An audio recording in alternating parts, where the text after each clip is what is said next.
Greetings. This is TK Trav, aka Travis Magus, here with LVX777. Welcome to this book study of Dion Fortune's The Circuit of Force. Today, we are going to go through the chapter called Polarization in Practice, and we'll also read the next chapter through the part called Spiritual Alchemy. So welcome. Hope you've got your text and your highlighter ready and your mind ready to learn a thing or two. Peace and greetings to all my favorite people. Welcome in the chat. Appreciate you all for being here. So let's get started, all right? There's two concepts that we're going to talk about here that I think stand out to me the most. The first being the question, does the teacher impart their spiritual power onto their students, right? Think about any apprenticeship, any type of vested interest where you have someone who is experienced and someone who is new but willing. Is there a thing with this magic stuff where the teacher actually imparts their own energy to the student? And is that why having a teacher or having a guru or having a master so important? Because the weight, the effort is shared. Have you ever heard of a concept like that? Do you think that might be a thing?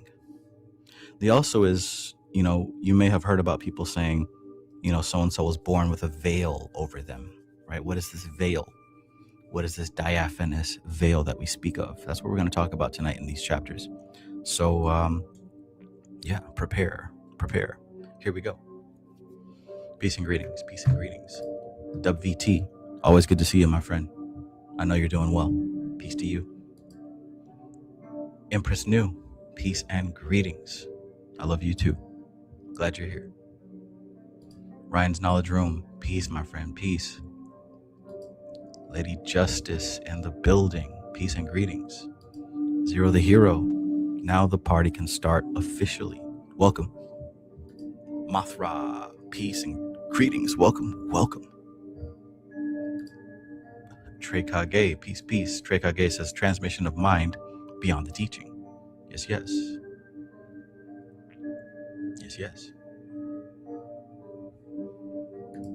Elisha Eternal says my 10th house is Gemini. Most of my indirect teachers have been Gemini.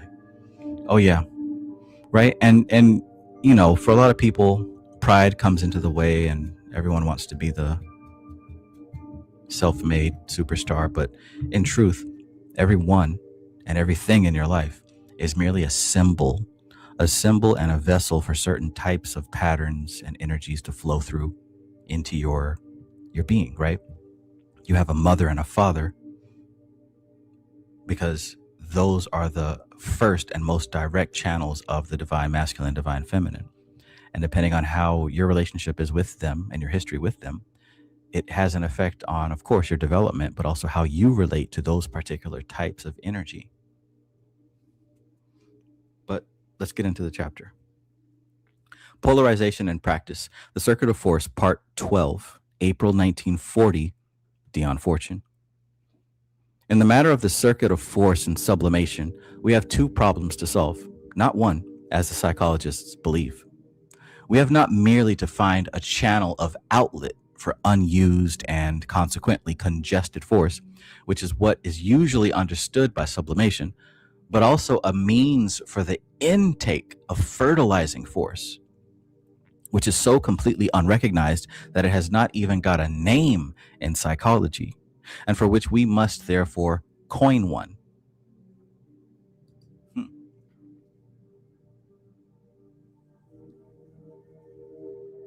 Let us call it by its traditional occult name of magnetism, and the whole process of exchange of force as polarization. The whole process of exchange of force we can call polarization. Hence polarization in practice, right? We must now study the nature of polarization as a whole in order that we may the better understand the nature of its dual and complementary aspects. Polarization, as understood by the occultists, is the exchange of force on any level between any two units. Polarization, as understood by the occultist, is the exchange of force on any level between any two units.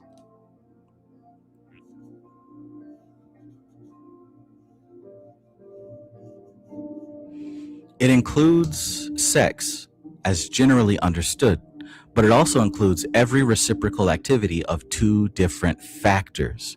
International exchange of raw materials for manufactured goods is an example of polarity. Interesting. So that's how countries and nations have sex, right? They exchange different goods. Interesting, right? Lunch with Lou. Peace and welcome. For the culture, peace. Lady Justice says, do you know Nasagadatta Maharaj? He wrote, I am that. He would hold satsang in his house. He would transmit in his presence. It's an effect similar to the HGA in our tradition. Alan Chapman talks about this influential quality when he met a student of Babaji. Okay. Yeah, I can see that. And, the tarot card that it makes me think of is the Six of Cups. The Six of Cups, where one child is handing a cup to another child. That's the type of pattern that describes what you're talking about, what I see there. Monica Lawan, peace. Good to see you, Monica. I know you're doing well. Peace to you. You know what, Monica? There's something that I want to share with you. Because we used to talk about certain gifted programs. I came across some information that I think might be interesting to you. But I'll share that with you on the website. Okay, so polarization, as understood by the occultists, is the exchange of force on any level between any two units. It includes sex as generally understood, but it also includes every reciprocal activity of two different factors. International exchange of raw materials for manufactured goods is an example of polarity. We must carefully distinguish between true, functional polarity and those one-sided arrangements which bring disaster to nations and individuals. It is a maxim of economics that imports and exports must balance in the budget if sound finance is to be maintained.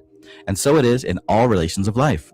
A one-sided existence, all take and no give, or all give and no take, is profoundly unsatisfactory in a reciprocal relationship.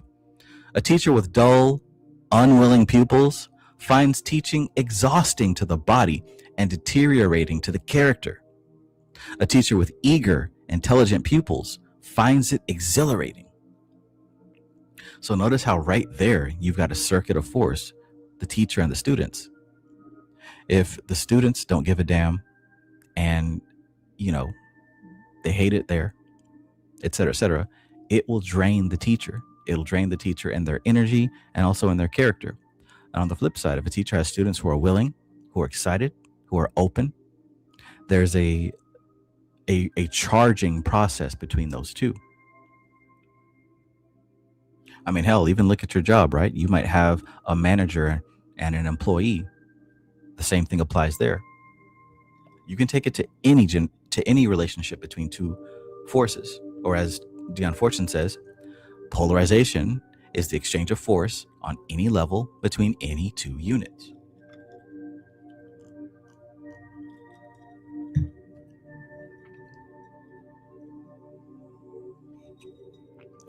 The leader of a divided party feels as if torn to pieces, whereas a united and enthusiastic group of people literally carry their leader, inspiring him to greater and greater efforts and realizations.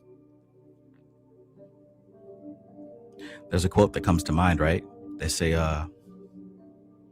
go to where you're celebrated, not tolerated. I don't think that that's just vanity and ego. You want to go where you're celebrated because that energetically feeds you in your purpose.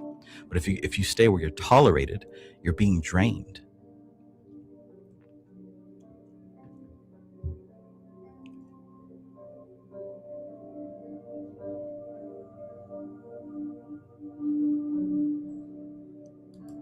Drew's original said, I had a mentor who would constantly complain about his students not understanding his lessons, but I also think he enjoyed complaining. Well, hey, maybe the complaining is what gave him energy to continue. Human beings, we have a strange way of surviving, right? We will survive in whatever conditions, even if it means we have to resort to methods that may not be, the most socially pleasing.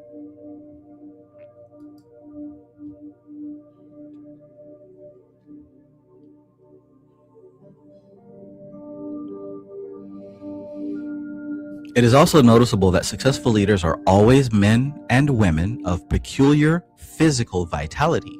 This vitality is often not conspicuous during their early struggles, but develops with their success. Speaking from my own experience in group leadership, I can give instances that are not without significance in this respect. At one time, in the early days of our work, we had afternoon lectures as well as evening ones. At the afternoon lectures, we had an audience composed almost exclusively of elderly ladies of no occupation. These lectures I found so depleting and depressing that although they attracted quite good audiences, I refused to go on with them. Another interesting fact emerged in connection with many years' experience of group leadership. It may be thought that I would give my best lectures and receive most inspiration from my talks to the senior classes of tried and proven workers, highly trained, who have been my familiar associates for several years. Oddly enough, this is not the case unless there is some sort of crisis going on.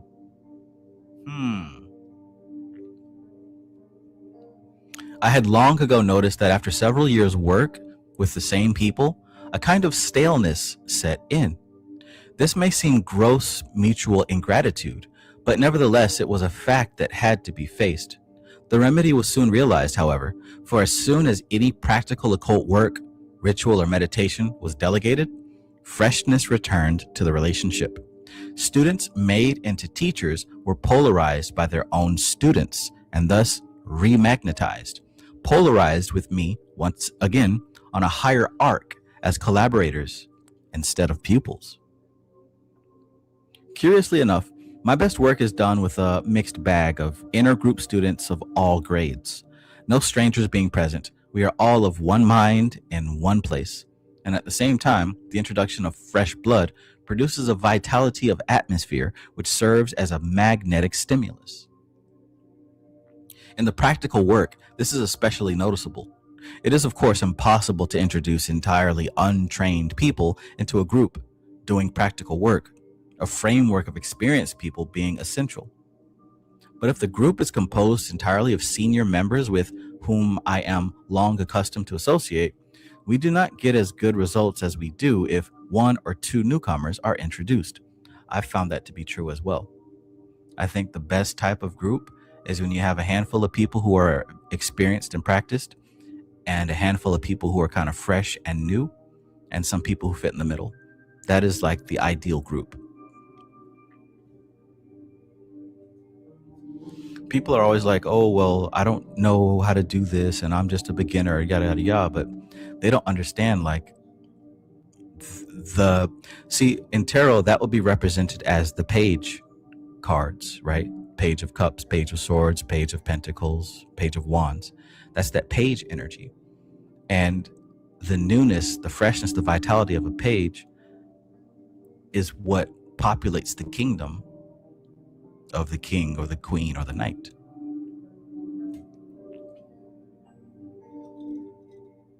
So I am a newbie is no excuse. In fact, that's a benefit. Be the newbie if that's you.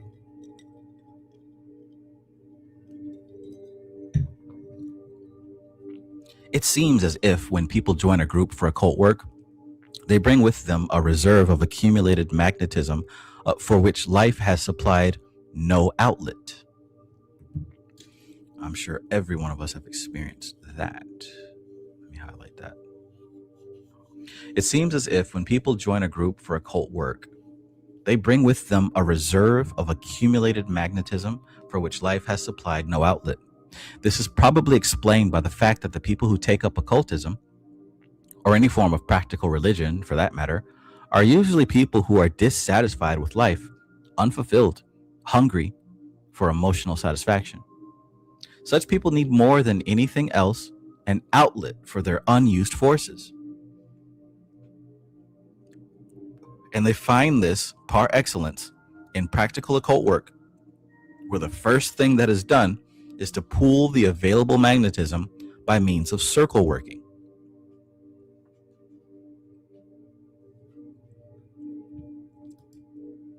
Cosmic Puzzle Piece, welcome, welcome. Hope you're having a great night. Elastic Eternal says new covalent bonds. Absolutely, right? These people contribute far more magnetism than those who have made their adjustments and achieved equilibrium. For it must be remembered that an empty life is at the same time a life that is emotionally congested. I think that's what it is right there. Once you start getting more stable and secure in your spiritual work, you naturally begin to develop an equilibrium. And by itself, that's not a bad thing. But when it comes to a group work, there is a great benefit to having a little bit of imbalance in the people that you work with. Because here's why. Let's say that you're walking along a tightrope as a circus performer. Now, if you just find a stable spot and stand still, like that's that. There's no show. There's no practice. There's no challenge. But when you introduce a little bit of imbalance, now you have to actually do the work of keeping that balance. Does that make sense? Like when you're still trying to keep the balance and you're in the flow of keeping the balance, you're literally doing the work of maintaining equilibrium. There's a difference between maintaining equilibrium and achieving equilibrium. One is stagnant, one is active. Rajas, Tamas, and Sattva. In the course of about 2 years' work, people pass through the phase of pouring out magnetism for others more experienced to work with and reach a point when, for their further progress, they need in their turn to have a group of juniors to supply them with basic force essential to occult operations. If they are not supplied with what they need, they get very stale and discontented. Let me ask you that question. Have you been doing the spiritual work for quite a while and find yourself at a point where you feel a bit stale and discontented? There's nothing wrong. In fact, that's expected. That's why she's talking about this. There comes a certain point in your walk where things start to really even out. And you would think that that's the perfect place to be, but I think that's where a lot of fall off happens. Because in the beginning, everything is so brand new, everything is so fresh, and you're getting excited constantly, and you're seeing new things, and new ideas are popping up, and it's really exciting. But after a couple of years of understanding patterns, understanding, different symbols and how things work, eventually equilibrium is achieved. Like you still understand what's going on, but that excitement isn't there anymore, right? That fire, that spark isn't there anymore, at least not like it used to be. And I think if people don't really have a way to deal with that, I think that's a point where people start to naturally just kind of fall off.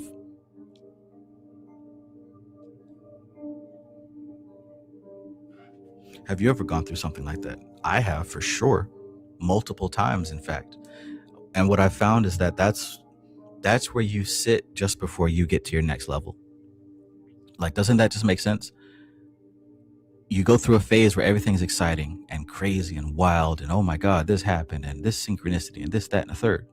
But after a while, and I'm talking maybe a year or two, it slows down, it harmonizes, it just balances. Like, yeah, you might still be seeing the synchronicities and, you might be getting channeled messages and stuff keeps happening, but it doesn't give you that same excitement.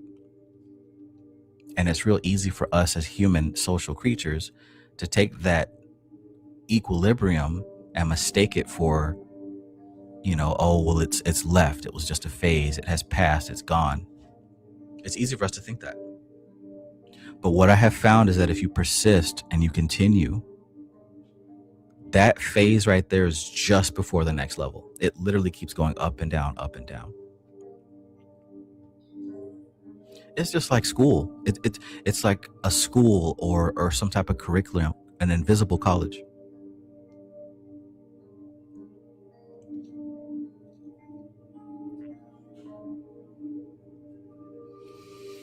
I attribute the fact that we have never had a schism in the fraternity of the inner light to our practice of providing advanced students with opportunities of group leadership in meditation work and ritual, thus changing students into collaborators.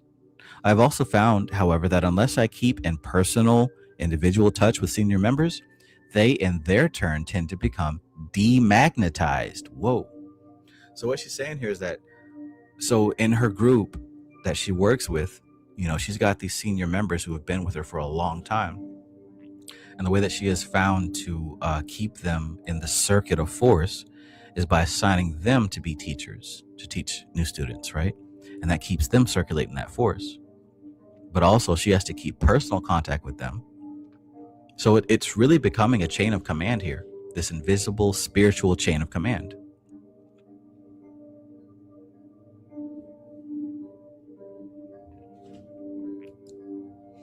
Zero the Hero says, yes, 100% that's true.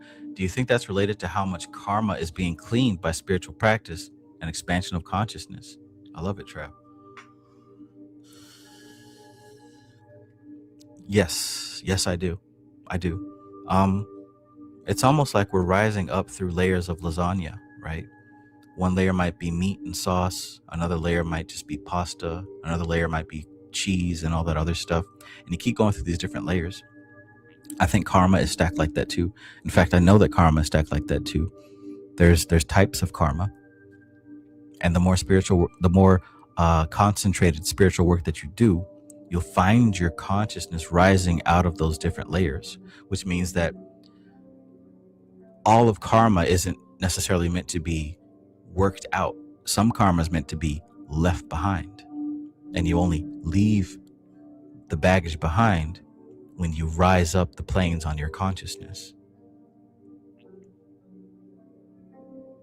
It's easy, right? Because on a lower level, you might think that you're responsible for a community or a group of people, or even your race of people, right? You think that you're responsible for helping everybody achieve this utopia or this great enlightened moment. But the more personal work you do, you see there's a lot of that stuff is the way that it's supposed to be. A lot of that stuff that you've been trying to fight against and save is actually how the unconscious works out its karma, and it's not your responsibility. Your task is personal. So you leave that batch of karma behind. You stop trying to save the world. You stop trying to save your race. You stop trying to save women or men or whatever, and you begin working more specifically on things that are yours. That's how I see it, at least.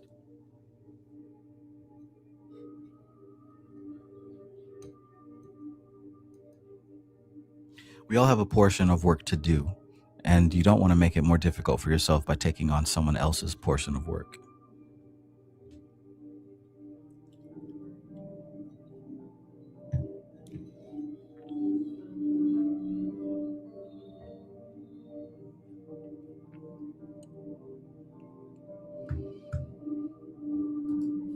Mothra says Crowley's AA works the same way. Students become teachers to the one in the grade down below them. Yeah, this is the way. This is the way. Jedi, Sith, and apprentice. Hell, even in marketing and social media marketing, if you're selling a digital product, eventually you begin to recruit people who understand. They were your students, hell, even your customers before, but now you train them, and now they're doing the work, and the process continues. It's everywhere. This is how human information travels, and this is how human information is managed. Absolutely. Mothra says, I'm sure most magic orders work the same. Right. All orders of human beings work the same. The military works like that. The military works like that, right? Hell, the grocery store works like that.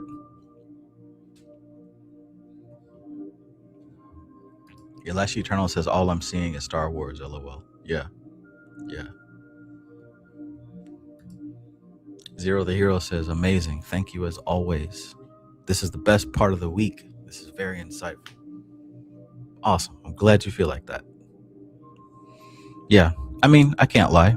For years, these types of book studies and videos have charged me and fueled me, right? The group sessions over the years have fueled me, especially at that time when we were doing group sessions live, every week on YouTube. You can tell that people, they'd come excited, sharing their experiences and whatnot. So yeah, all this is real. All this is for sure describing a phenomena that happens in human relationships. She's just talking about the energetic aspect of it.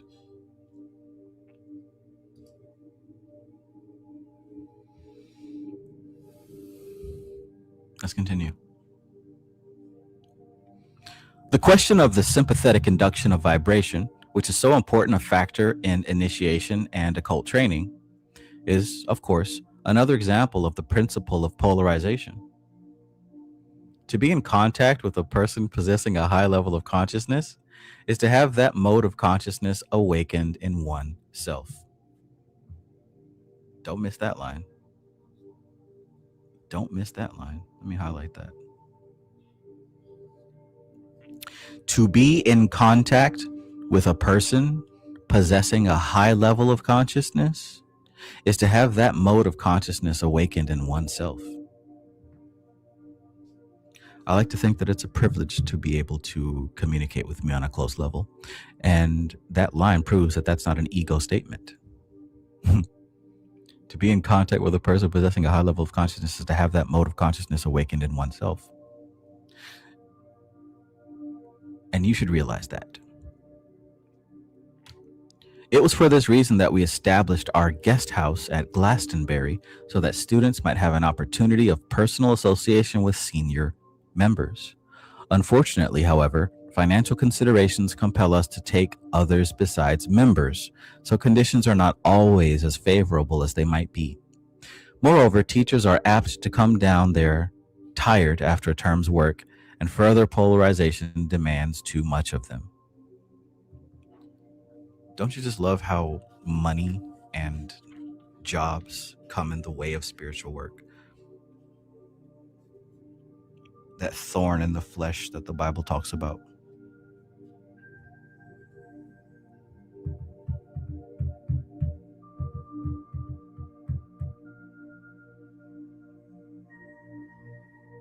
For my own part, I tend increasingly to keep the different levels of consciousness strictly segregated, with somewhat disappointing results for eager students who, when I am working in the garden, approach me with some question arising out of my books, and I look at them quite blankly and don't know what on earth they are talking about. That's funny.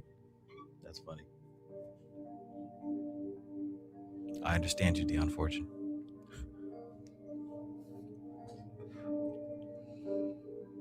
Upon one occasion, in fact, I picked up a brown paper covered book someone had left in veranda and began to read it with interest and approval, only to discover when I had got halfway through that I had written it myself.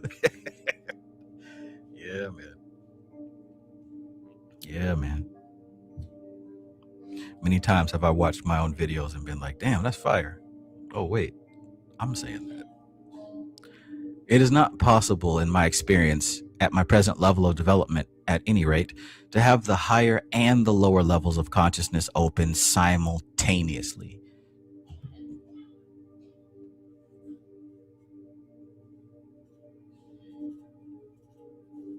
Hold on.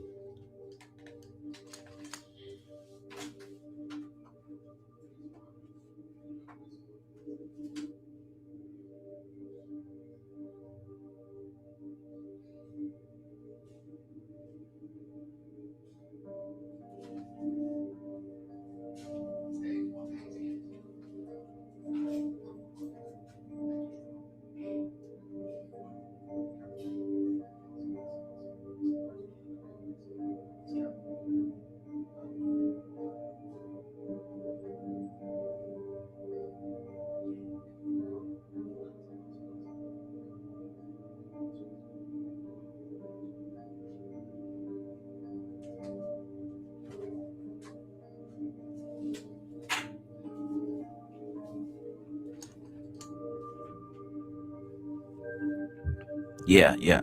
It is not possible, in my experience, at my present level of development, at any rate, to have the higher and the lower levels of consciousness open simultaneously. If I'm concentrating on organization on the physical plane, the inner plane contacts are closed down. If these open up, then I lose my grip on practical affairs. So look at what she's laying out here. The mind is like an instrument that is tuned to a certain radio station. And if we can single it down to two channels, you've got this higher level and this lower level of consciousness. Lower level of consciousness, we can say, is your everyday tasks, your work, your home, your relationships, etc. And then we talk about this higher level of consciousness where we're really looking at the structure and the patterns that govern nature, that govern the cosmos. The patterns and the structure. That's what the higher level is. Navigating through the patterns and the structure and the symbols. And what she's saying is that it's increasingly, it's not impossible, but very unlikely to have both of those open up at the same time. And if you ask me, there might be a nod to what we call yoga union. Perhaps this whole enlightenment business is being able to unify those two planes, the higher level and that lower level.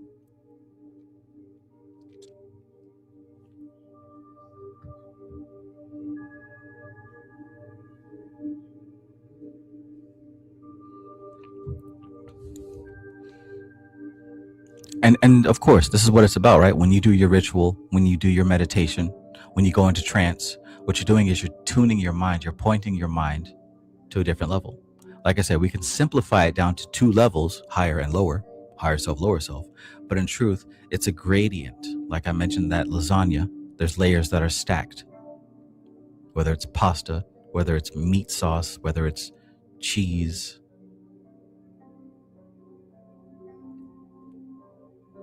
The way that the mind is built, we typically can focus on one station at a time.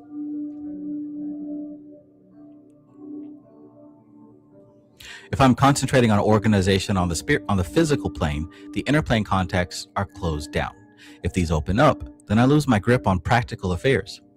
The whole question of the opening and closing of my personal contacts is a very interesting example of polarization and the circuit of force.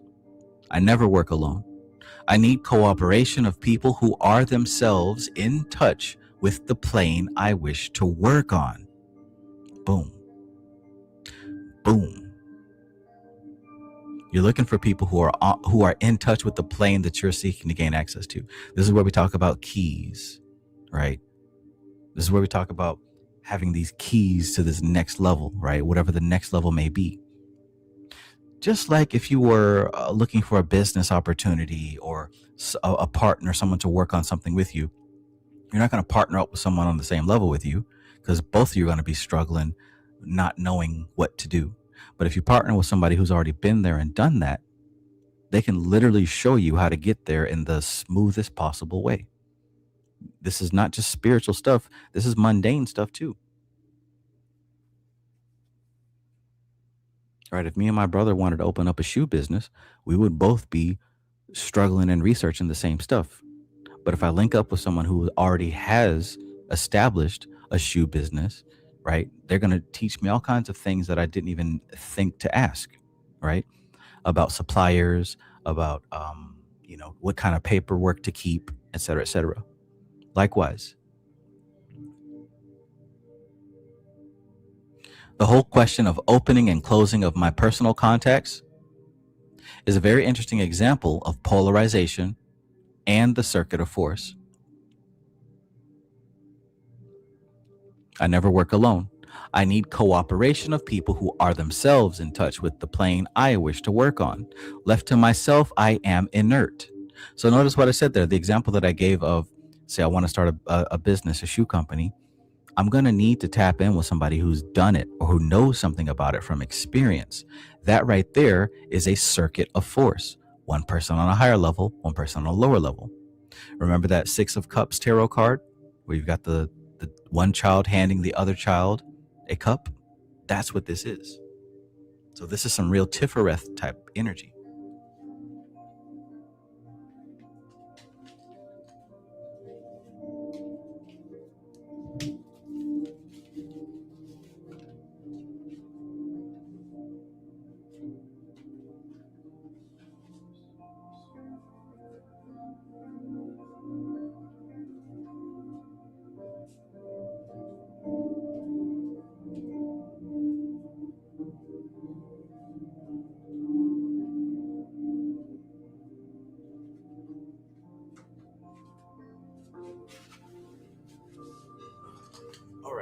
So yeah, this is what we're talking about right here. Exactly. Six of Cups.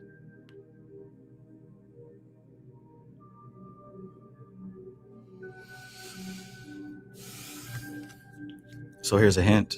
If you're trying to tap into something of that nature, perhaps the Six of Cups is the card you want to meditate on. Perhaps the Six of Cups is the card you'd want to meditate on. If you're looking for a mentor or if you're looking for a student, that might be a card to keep on your altar for a while.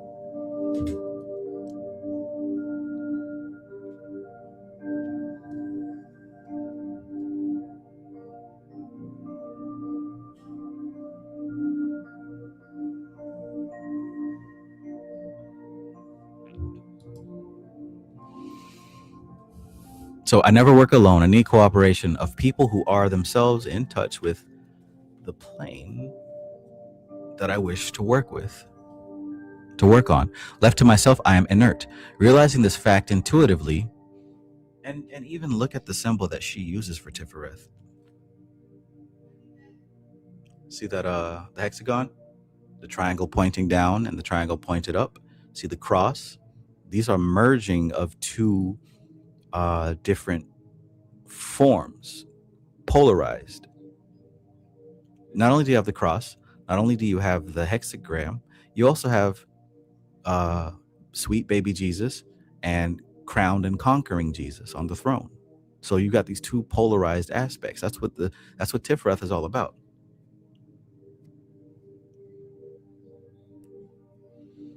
Make sense? So you see what I say about the higher level of consciousness is tapping into these patterns and these symbols because they're speaking about something that's not local. In other words, the higher level of consciousness, you're dealing with information that doesn't depend on you, information that is independent of you, information that is true regardless of whether or not you exist or not. That's what the higher level information is. That's why I say it's symbols and patterns, because these things are going to exist whether or not you are real, whether or not America is real, whether or not this is a simulation, right? None of that stuff matters. What matters is that these patterns are self-evident. That's what the higher consciousness information is. Information that is self-evident without you or anyone else. It doesn't depend on anything temporal.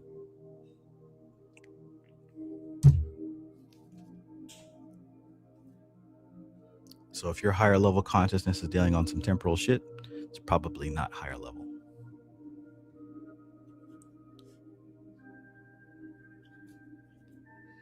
Don't get mad.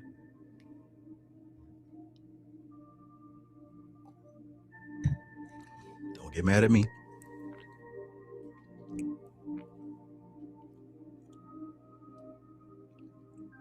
So realizing this fact intuitively, though without understanding the reason, from the earliest days of my work, I have always been seeking cooperation, testing and searching until I could find the kind of cooperation I needed.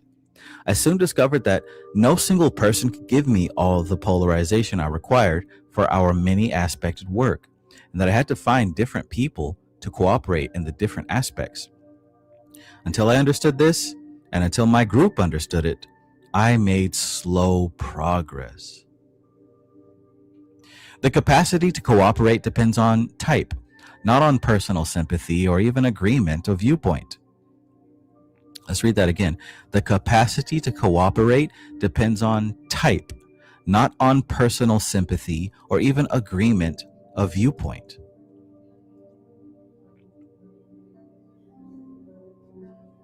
Different persons had different capacities and were interested in different aspects of our organization.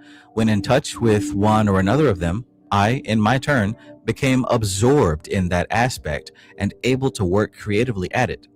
The people with whom I thus cooperated were never those who sat at my feet, but, on the contrary, those who were critical because they were themselves creative. On the other hand, those who were critical in the sea lawyer manner, simply because they enjoyed the sense of power that comes from picking things to pieces, were quite useless to me as a source of stimulus.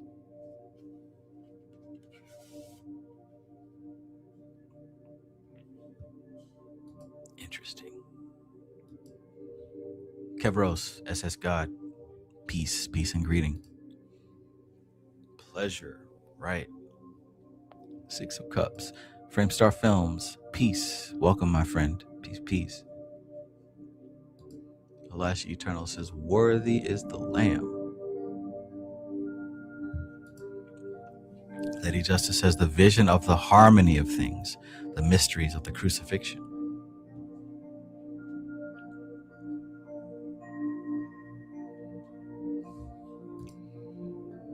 Yeah, Mothra says, Tifereth cross on the Six of Cups. I just noticed that. Yeah, you see the little X right there? Always got to have the cross on the Tifereth. Elisha Eternal says, gives me the idea of vampirism, but in a good way. Right, right. And see, one of the patterns I notice is that this is why patterns cannot be good or evil. Because a pattern can be used either way. If vampirism is a thing where a person drains one for their benefit, then it also exists on the opposite. There are those who give and give and give. Would we call that evil?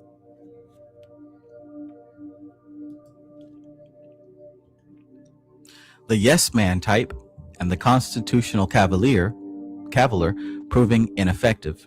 I gradually learned to compound the formula I needed out of the varied human material at my disposal. Work often has to be done till the right type for cooperation comes along. Moreover, after working for a certain time with one person, I then tend to change over and work with someone else, leaving the previous one to stand on his or her own feet and carry on with whatever has been set going.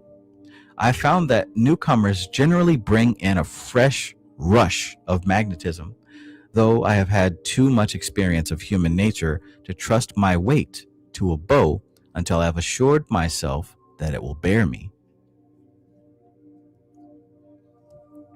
From all this, I have gradually learned that I depend upon the proper kind of polarization from my work when any inner plane activities are involved.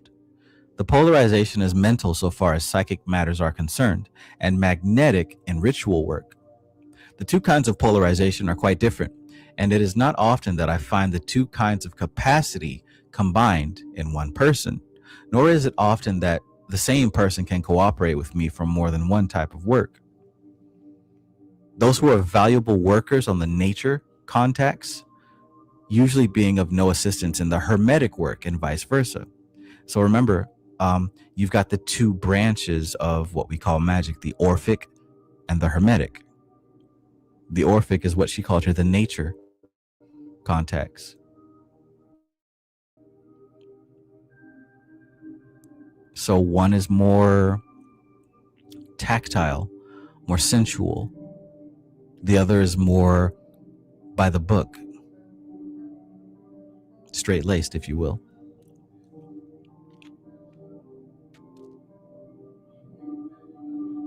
So she said, those who are valuable workers on the nature contacts, the Orphic side, usually being of no assistance in the hermetic work and vice versa. So it's a beautiful thing if you're able to form a working relationship between those two branches. If you can find a logical left-brained practitioner and link up with a creative, abstract, right-brained practitioner, powerful things can come from that relationship.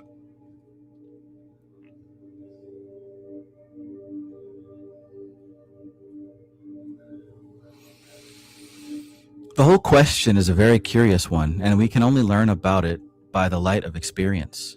Gradually, the inner group is accumulating a body of data that is increasingly enabling us to draw conclusions that shed light on the whole intricate subject of individual polarization and ceremonial sublimation. These results, when fully worked out, should be of great value in psychotherapy, for so many of these, the sicknesses of the mind and soul, are due to repression in all its aspects and with all its consequences. And repression is but the result of imperfect polarization. No outlet, no appropriate outlet. Imagine if this figure didn't have one to give to. And imagine if this person, this individual, didn't have an outlet to receive from. Now we're talking about constipation, stagnation, and those things bring death.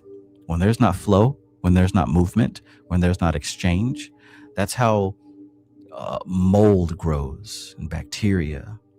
And, that's how a pond becomes something toxic instead of full of life.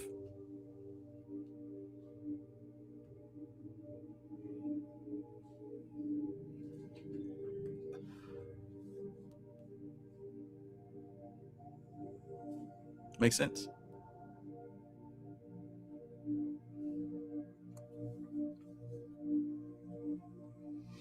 Repression is but the result of imperfect polarization. Modern psychology can diagnose the subtle, subconscious ramifications of mental energies.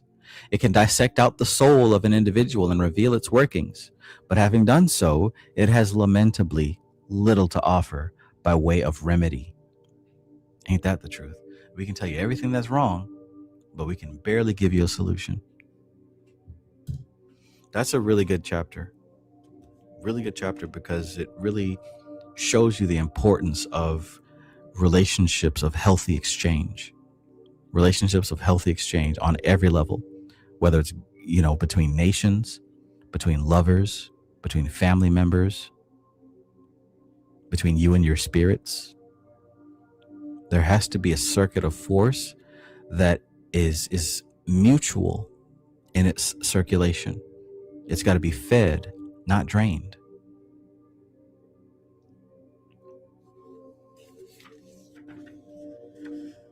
All right, so we're just gonna do spiritual alchemy, and we're gonna pick up the rest next time because this is one of those long chapters, the commentaries.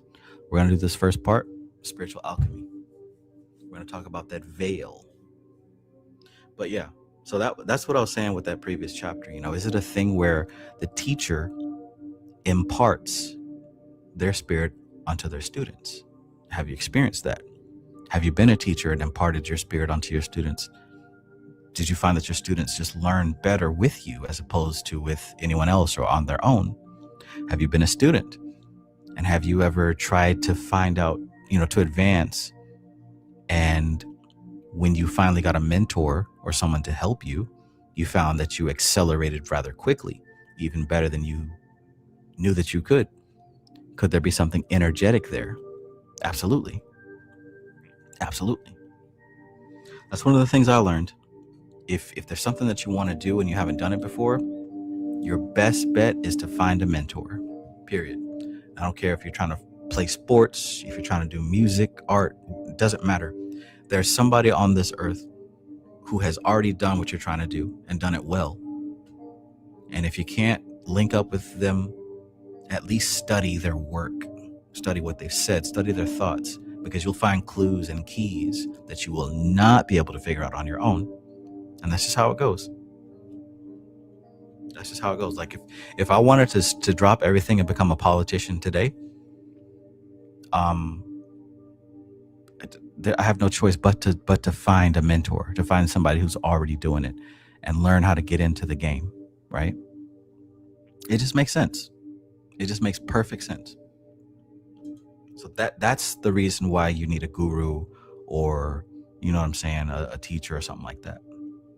It's not about ego and pride. There's literally an exchange happening here with the energy. And hell, there's an exchange happening with the information.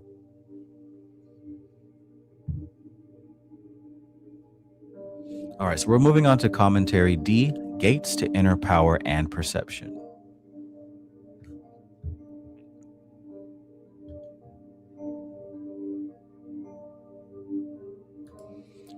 Zero says, curious that the form of a kite is a cross connected at the knots.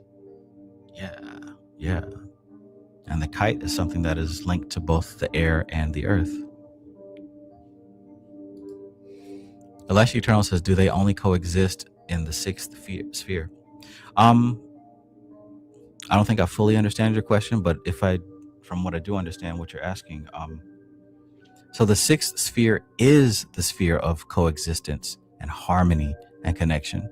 So if you think about that as a cosmic principle, that's what the sixth sphere is. When you look at this tree of life, this is what you're seeing. Remember what I said. Higher consciousness is consciousness that is true with or without you. So there's no you or me. There's no they. There is the concept of coexistence and harmony. And that's what Tifereth represents in all of its flavors. Specifically, think of the shape or think of the symbol of the sun. How you have a circle with a dot in the middle of it. That's the glyph. That's the alchemical glyph of the sun. A circle with a dot in the middle. And what that's showing you is that there's a central force, and then there's the outside that revolves around it. Just like our so-called solar system revolves around the sun, just like our galaxy revolves around the black hole thing in the center, just like the country revolves around its leader, the president. Any group revolves around its leader. See what I'm saying? Like there's a concept of a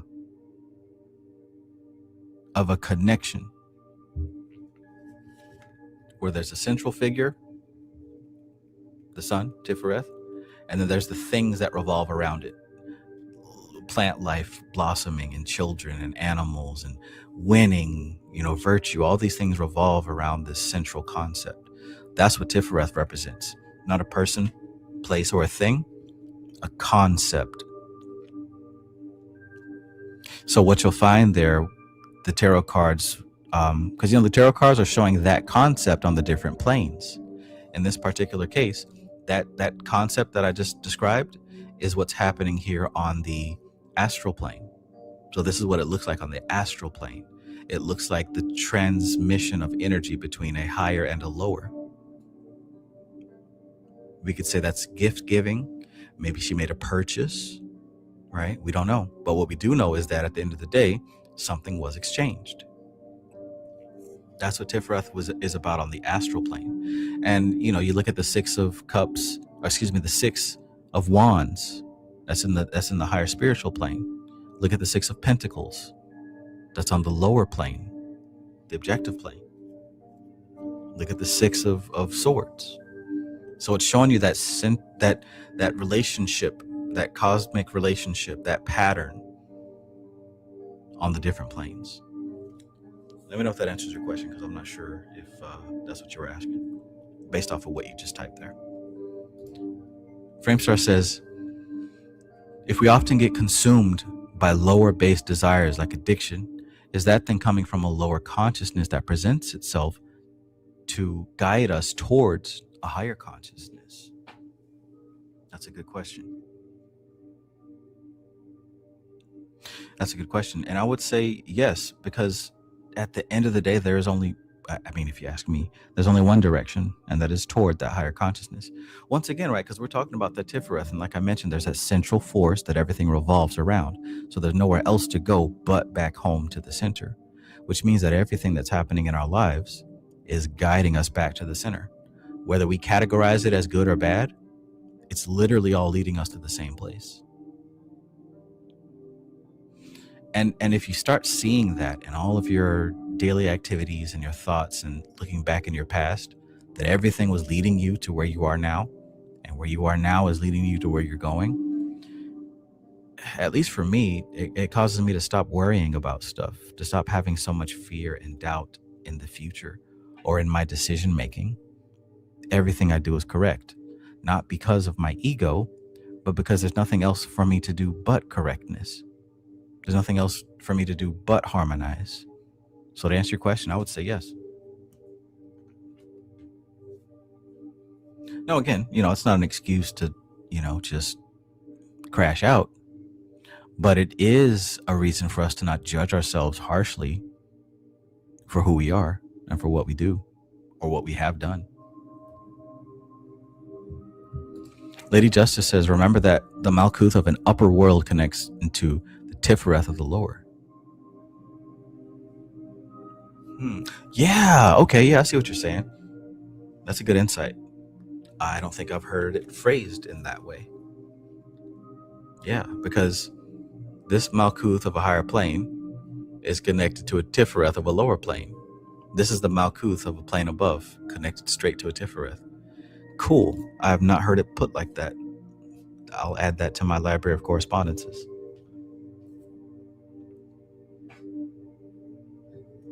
Because when we think about the connection between Kether and Tifereth, hell, and Malkuth too, they are all proxies of each other. Tifereth is a proxy of Kether. Malkuth is a proxy of Yesod is a proxy of Tifereth, and then Malkuth is a proxy of Yesod. But yeah, they're all masks of the same face. Cool beans, right? And someone will say, oh, well, how can I use that practically, right? How's that going to put food in my mouth, clothes on my back, money on the table?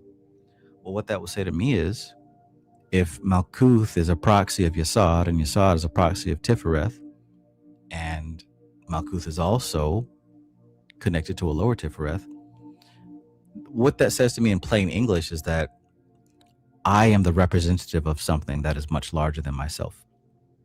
Even I am a symbol of something greater than what I think I am, right? We all have this concept of ourselves and our ego and who we think we are to the world. But the truth is, we are merely an actor on a stage playing a character. And it's the character that we're playing that Tifereth shines through. So today I might be shining as a teacher to somebody. So let me lean into that, because that's where I'm going to draw down the power. You see what I'm saying? In somebody's life, you might be the villain, and you might not have no choice but to lean into that. So you draw down the power and live that symbol. Again, not as an excuse to crash out or do something ridiculous, but to understand that everyone has a purpose, and everything that happens in life has purpose. Does that make sense?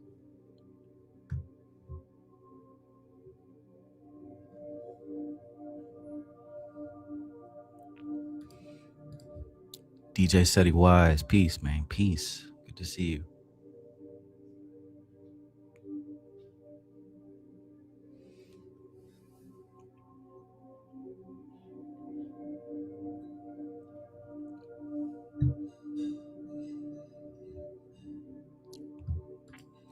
Denzen says perception is key as ever, man. I be trying to tell motherfuckers you better have good perception so you don't piss yourself off and torment yourself.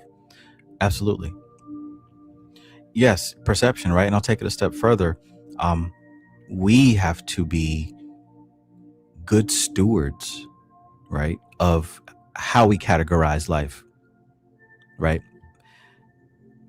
Because if you categorize something incorrectly, that has an effect on everything you do moving forward. You got to be in control of the context. That's why one of the things that I say is I control the context. You can let the story tell itself, or you can make sure that you correctly categorize what's happening in that story. Because somebody's going to do it, either you or someone else.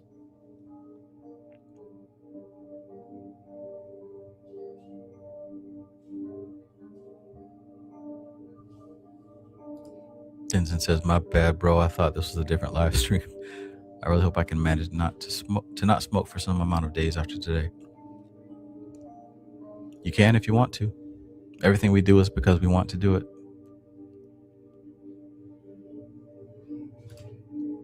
Lady Justice says, beyond good and evil. I like that phrase. I think that's my bio for my Threads account.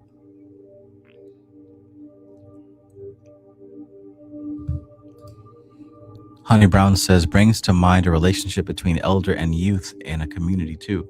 Elder brings wisdom, youth brings new vitality to older ideas.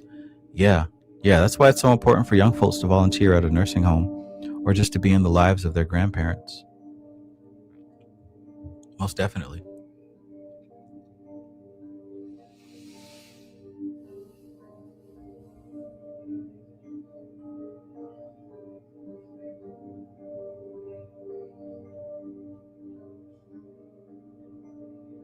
Okay. Give me a quick second. We're going to get into commentary D, and we're going to read through this first chapter. All right. Let me know if you're still with me in this chit chat.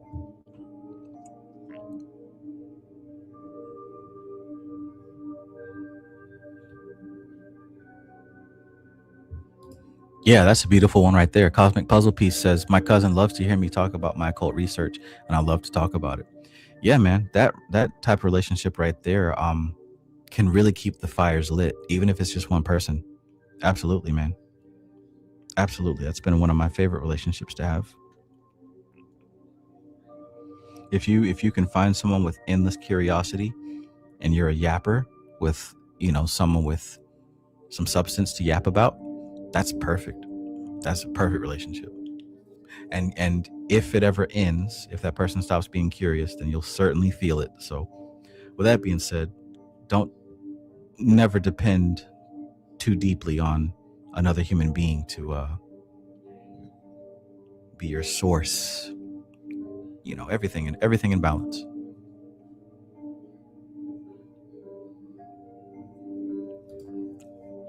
Denson says, "I'm so glad, bro, is live. I was wondering the last few days, when will this dude go back live again?"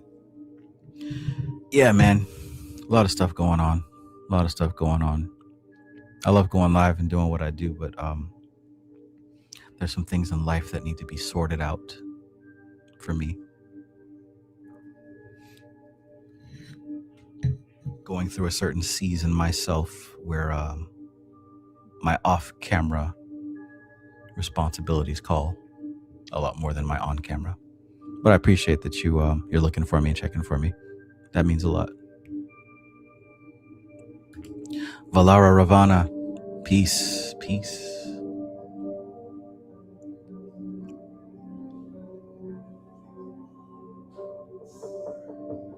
Okay, so yeah, give me a second. I'll be right back.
You ever take the side the show outside of the room? You get a start.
All right.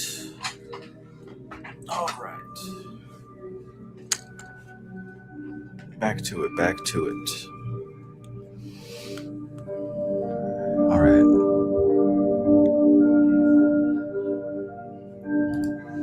Oh my. Bro, I wonder what you think about substances that bust your third eye wide open and do rituals at the same time. Yeah, it's an interesting experience for sure. I personally don't, delve in that territory much, but hey.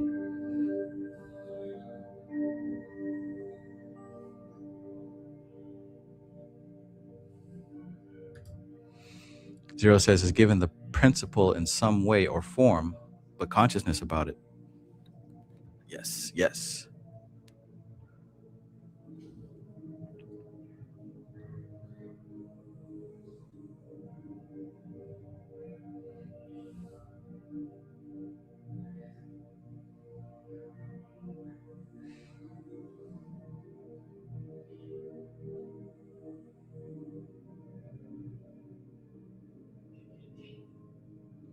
All right. Let's get back to it. So commentary D, gates to inner power and perception.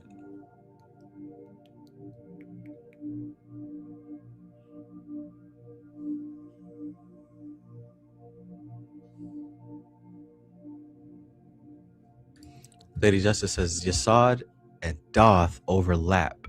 Oh, yeah. Okay. Yeah. Because even in here, she talks about there's a connection between Yasad and Doth.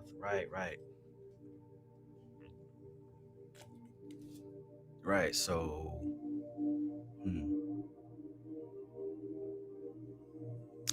well, yeah, symbols and patterns. We'll get to that later.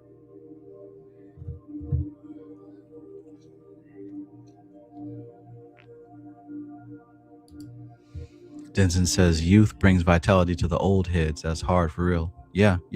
And you'll see it. You know what I'm saying? You'll see it in practice. And this is, you can see this at the job. You see this at school. You see this everywhere where this relationship happens.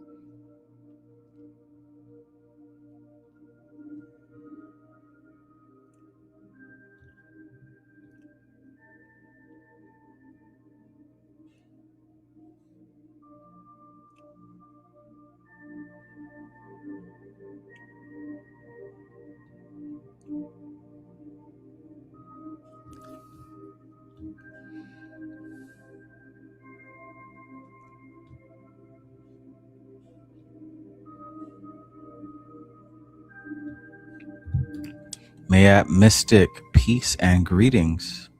Peace and greetings to you. Good to see you. Doing all right.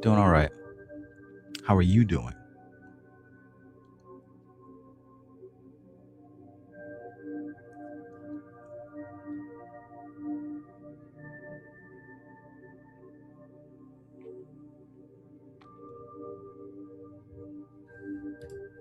Enchanted Cottage 333, peace and welcome.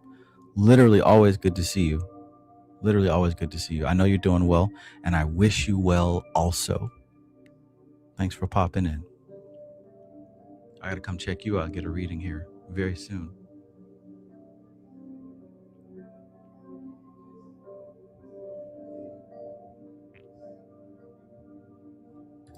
Sinforma, peace. Welcome.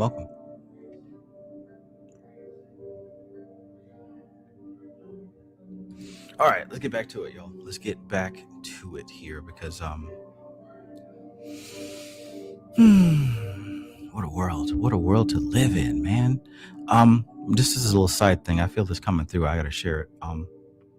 You really underestimate how much power you have over your lives. Like, even if you do recognize that, I think I'm gonna go on a limb and say you still underestimate how much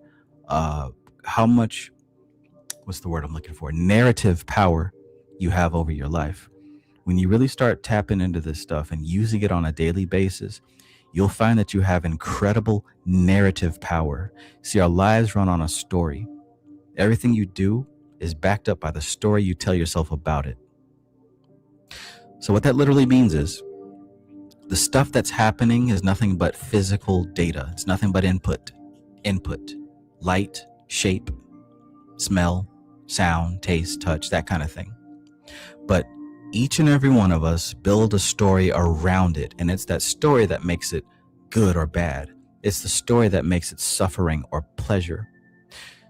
So if you harness that and you really take personal responsibility and keep your due diligence with the stories that you are telling yourself about reality, you'd be amazed at what you can cause to happen or prevent from happening. Big deal. Big deal. And always be mindful of whose story it is that you're living in, right? I don't care who's the leader, who's in charge, or who's doing this, that, and the third. My story is always the first and foremost story. Understand that. That's your authority. Normally, at this point, I'd pull out the Magician Tarot card because that's what that card represents. I hope that you take that seriously, what I just said. That's not like a cool, spooky, magical thing. Like, that's a solid piece of real ass advice. Make sure that you're in control of your story. And if you need to rewrite it, rewrite it. Just do it. You don't need permission. You don't need to check with anyone. Rewrite the story and watch what happens. Check.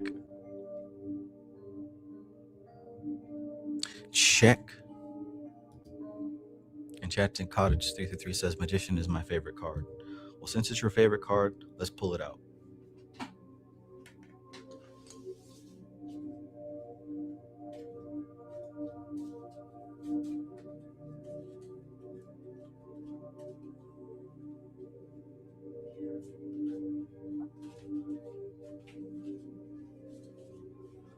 Because symbols matter.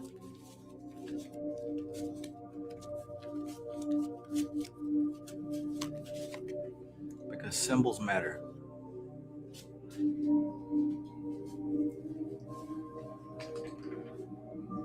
When I say I control the context, this is what I mean, right? He's got raw material on the table. Wand, pentacle, chalice, sword. And he's holding up that special wand. That's just stuff. But see, here's the beauty of it. You arrange that stuff and tell the story about it, and that's what activates it. That's what makes it work.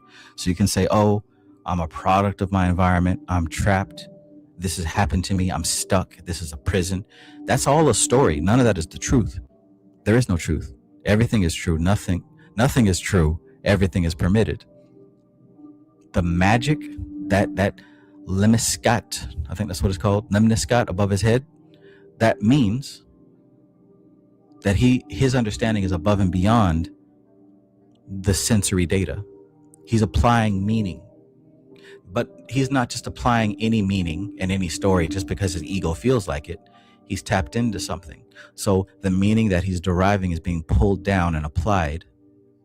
It's being applied based on principles, based on patterns, based on structure.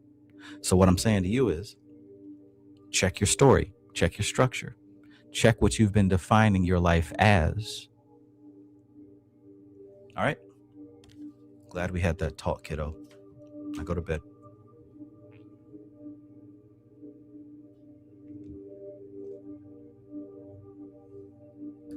Cosmic Puzzle Piece says, lately I've been amazed at my ability to perceive anything as negative. Right.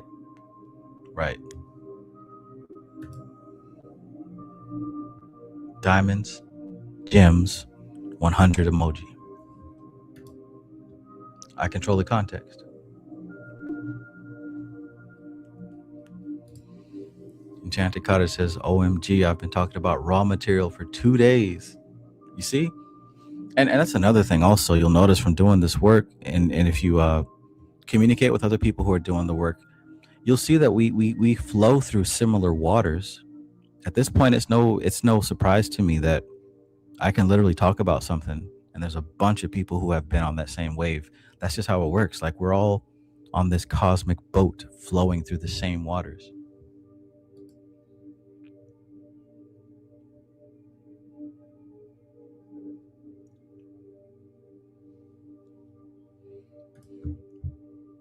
Mothra says, I've never seen that card so big. He's got the serpent biting its own tail for his belt. I just noticed the snake eyes. Yeah. Cool shit, huh? Good stuff.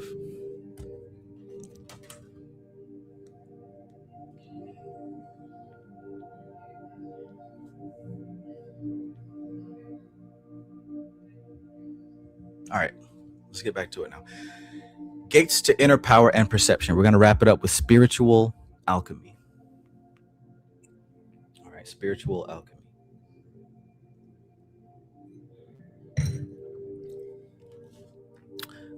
As a note, I'd have to admit, this is probably one of my least favorite cards. But it's been on my desk for a few weeks now, because there's something about this energy here that is very active in my life right now, and I've been trying to pinpoint it. And I think that our discussion tonight is really helping me to see. I could go into more details, but it's only relevant to me. But the horse means something. The horse means something for sure.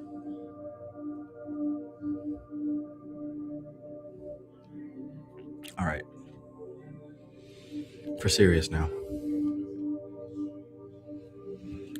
So this is by Gareth Knight, Spiritual Alchemy. Miss Atwood's A Suggestive Inquiry into the Hermetic Mystery is a book with a strange history. Its author, Marianne South, who later became Miss Atwood by marriage, was born in 1817, and her book was published in 1850, funded by her father. Her father, Thomas South, was a man of independent means and an amateur scholar with a very large library devoted to philosophical and metaphysical subjects. He and his daughter shared an intense interest into research in these fields and supplemented their book learning with practical experimentation into subjects that were then in vogue, such as electricity and magnetism. We're talking like 1850, including animal magnetism, mesmerism, spirit communication, and psychophysical phenomena. With their erudition into the metaphysics of the past, they came to the conclusion that many of these things were simply rediscoveries and new applications of obscure natural forces that have been described by occult, hermetic, and alchemical philosophers of the past, if only in cryptic terms. Ain't that what we've been saying? See, none of the stuff in these books is brand new. It's been hashed out for thousands of years. The Vedic culture can show you that. If you look at you all know, you look at the Indian stuff, the Vedic stuff, and see that a lot of Western ceremonial magic is based on what came from the East, whether it was India or whether it was Kemet, or hell, even China for that matter. Nothing new, because there is nothing new under the sun. We're talking about nature, patterns of nature. All magic is understanding the patterns of nature and learning how to apply those patterns. Once again, the magician card. That's why you got the roses and the lilies, nature. See, we can get into it real deep, but these are the five senses right here. 4 of the 5 senses. That's the 5th one. And this is the actual landscape of reality. But like I said, you're applying the meaning, because all of this is just raw input, raw data. And these are the channels through which we experience that raw data. You put the story onto it. That's what magic is. That's why he's called the magician, because he crafts the narrative.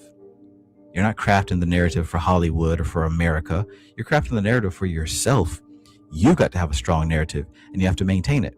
Hence the phrase, maintain your frame.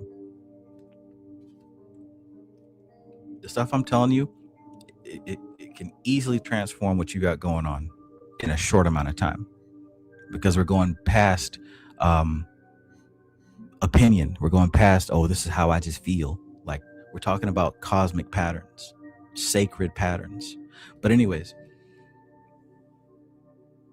with their erudition into metaphysics of the past, they came to the conclusion that many of these things were simply rediscoveries and new applications of obscure natural forces that had been described by occult, hermetic, and alchemical philosophers of the past, if only in cryptic terms. Ain't that the truth? If you keep studying the occult for a long time, you'll see that there's a lot of repetition, just rebranded. We'll call it a different fancy spooky name.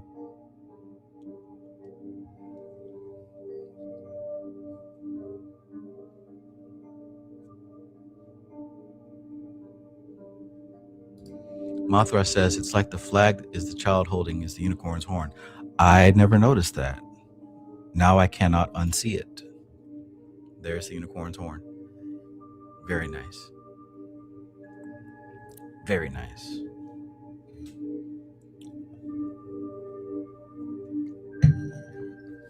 I just recently bought the Horse Ranch pack for my Sims game, but I haven't had time to make a unicorn yet. But you best believe that's why I bought it, so I can make a unicorn for my Sims in due time. I'm waiting for a special moment to do that.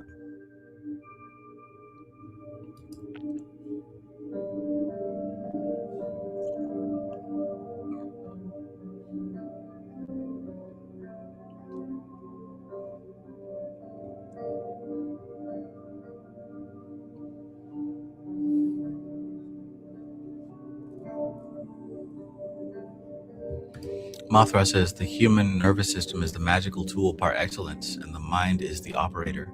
Absolutely. Absolutely. Yep, that's it. That's it. Elijah Eternal says the Anta Karana. That's what I was talking about. Exactly. Hell yeah, man. Now that's a plain and simple, perfect example. Zero says everything is repetition. That's why I love Power Rangers, because it's an amazing, different repetition. Right. They literally reused footage from something that already existed. That's what religion is. That's what spirituality is. That's what human life is. Everything in this world is repetition, repeating patterns. And the patterns that persist are the ones that continue to exist. What persists will exist. I guess I have to come up with a new saying.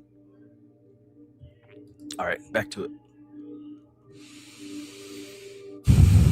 The two of them decided, so what were we talking about? Her father, Thomas. Okay, so father and daughter. The two of them decided to set out independently to write up the results of their research. The father, who was approaching his 70s, decided to cast his version into verse, as befitted so serious and noble a subject, an attitude by no means eccentric in those times, when prose was still considered an inferior medium. His daughter, however, took to prose, finished her task first, and her father arranged for its publication, apparently without reading it, either in manuscript or in printed proofs. It was only when the advance copies arrived that he actually did so, and expressed himself horrified. Whether or not this reaction had anything to do with some kind of religious conversion he had at this time is not clear. Anyhow, his alarm induced a similar reaction in his daughter, and with less than 100 copies sold, and at considerable protest from the embarrassed publisher, they called in the whole edition and burned the books upon the lawn of their house in Gosport, along with Mr. South's verse manuscript. I can't imagine what would have been so bad that you had to have burned all the copies. That's wild. But hey, I'm sure he had a good reason, right? As Miss Atwood privately explained some years later, she and her father felt that they had been on the verge of betraying a most sacred secret, that in their former researches, they had inadvertently been trespassing on holy ground.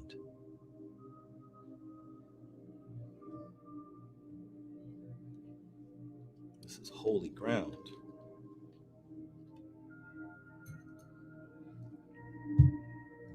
Holy, holy, holy, holy.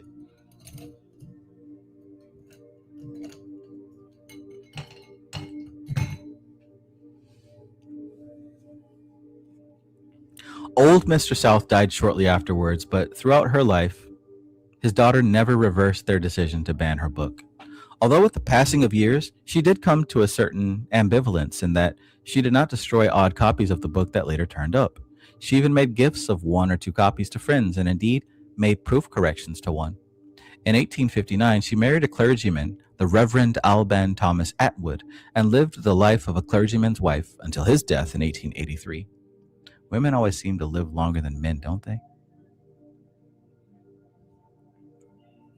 In widowhood, she remained something of a recluse, although she did show great interest in the formation of the Theosophical Society and gave the bulk of her father's large and valuable library to its president, A.P. Sinnett. Eventually, however, she lost sympathy with the society and the direction in which it appeared to be going. Her esoteric interests remained firmly espoused to the traditions of the West. She died at the age of 92 in 1910, and her book was eventually published in Belfast in 1918 through the efforts of a friend, Isabel de Steger, who had earlier been a student and associate of Madame Blavatsky in her last years in London in the late 1880s. The Suggestive Inquiry is not an easy book to read, and certainly no do-it-yourself guide to the practicalities of alchemy. It is couched in the lineage of a leisured early Victorian lady, of vast reading and a symbolic turn of mind, who intersperses her observations with a mass of symbolic analogies and long quotations from various alchemists and hermetic philosophers, sometimes in Latin or French. And, as the book's title implies, its purpose was to suggest rather than to reveal.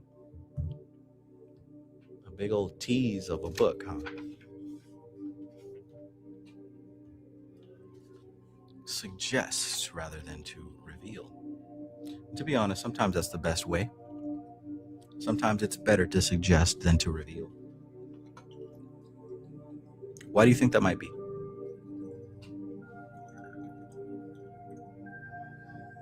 Why do you think that might be? See, a lot of us find a sense of pride in being able to break down information and show other people what we know and how we think. But what I found is that the benefit is largely upon the speaker when you do it that way.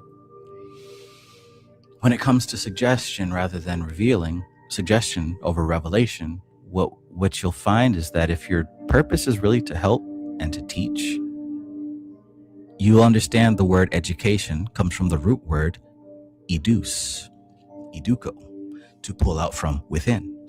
And you can't pull out from within if you're cramming something into somebody's head. In order to pull out from within, you have to allow them the agency to utilize their imagination. As Elisha Eternal says, train the mind, not inform it. You're on fire today, my friend. You're on fire today. So that's the thing. You want to allow the agency for a person's imagination, for a person to fill in the dots. Because, let's keep it real, you're going to trust yourself more than you trust somebody else. If you come up with an idea, you're going to fall in love with it more than an idea that somebody gave you. So I can suggest to you something, and you can connect those dots and come up with your own conclusions. And that's a theory that you're going to stick to versus one that I just give you that you don't understand how I got there.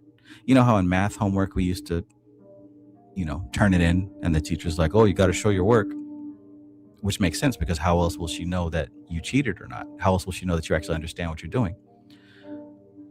If you just pick up information from someone else yapping on a YouTube video or a book, and you don't know how they came to that conclusion, it's not yours. But certain suggestions can be made to lead you to that conclusion on your own, and you can retrace your steps, thereby proving that you learned the concept, or should I say, you've educed it, you've pulled it out from yourself. That's education.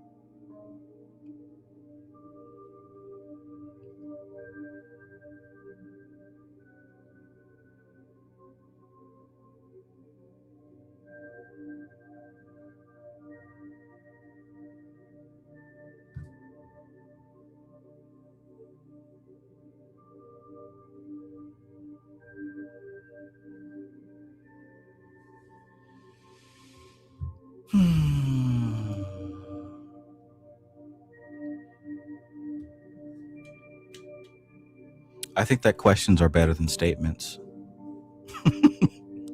I think questions are better than statements. Because we don't really want to come to an answer. We just want that sense of having an open loop closed, right? We want the open loop closed.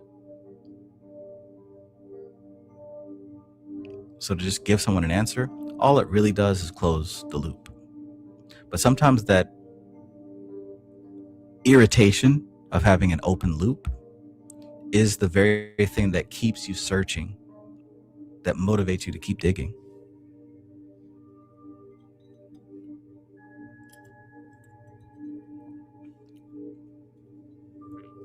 Nonetheless, as Dion Fortune observes, animal magnetism and the related phenomena that we have examined in commentary C seems close to the heart of Miss Atwood's researches. It is evident, too, that she is referring to an interior discipline of meditation and spiritual aspiration over a period of time that brings about a form of union between higher and lower nature after some degree of interior turbulence.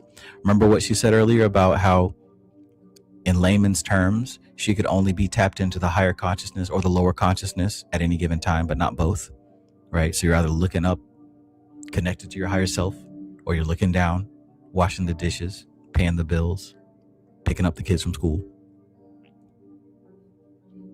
But then we talk about yoga and union and enlightenment. And what that would mean, practically, is joining those two worlds together in a way that they become inseparable.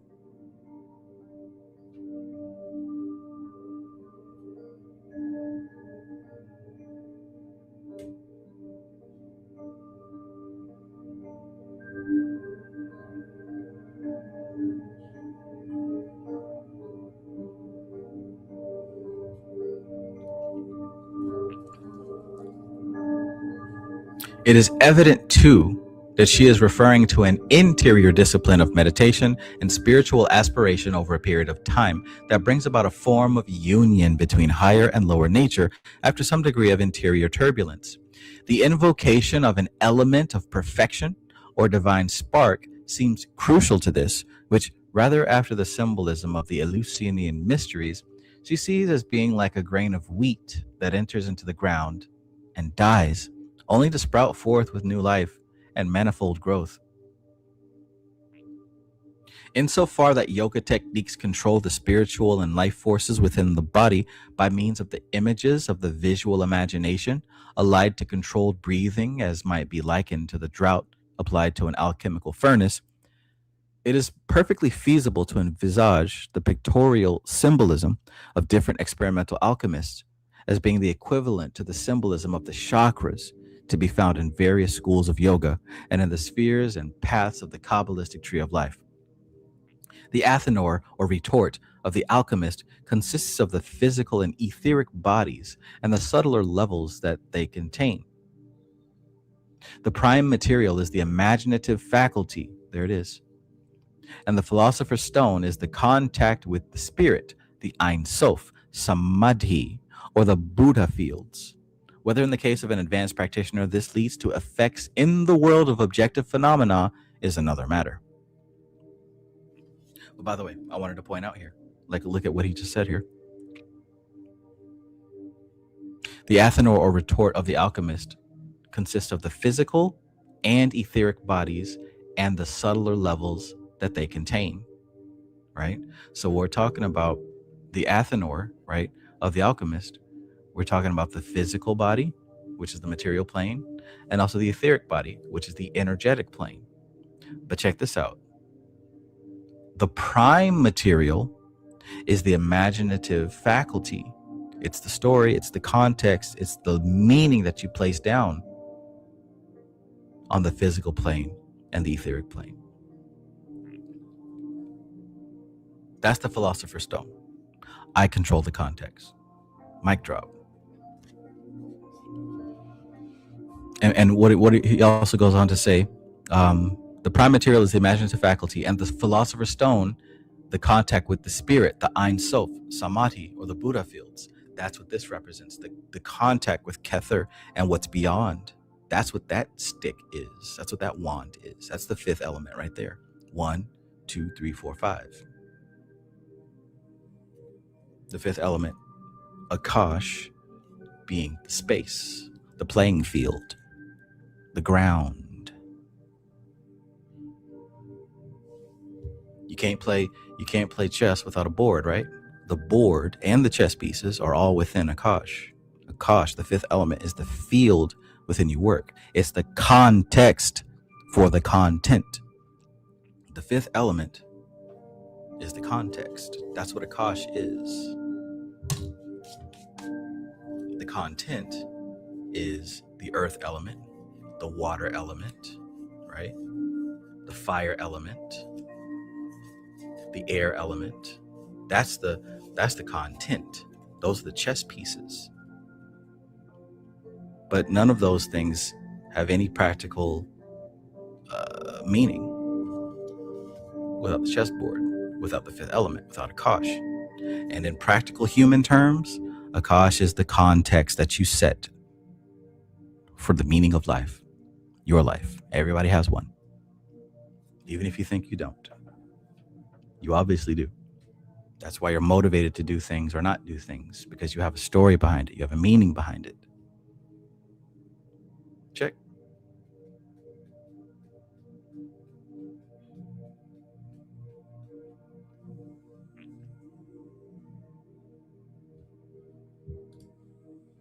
Lady Justice says, so where do you think that arm is pointing?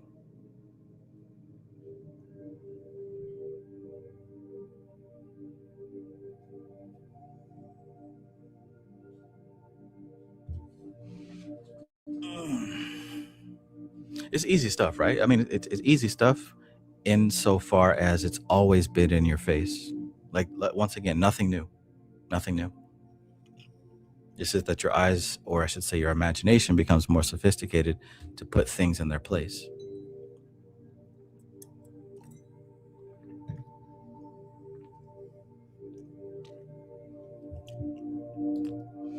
Denzin says, I wish I had a magic wand. Well, that's the whole thing. You do. That's what I'm saying. That's the Akash element. That's the fifth element.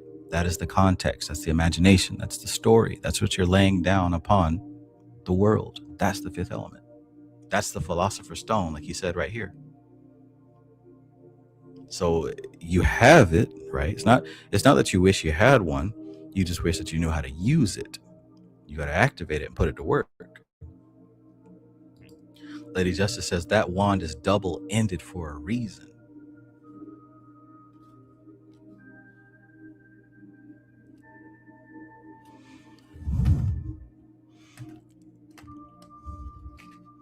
For my tarot buffs, where's the other place that you see that wand in these cards?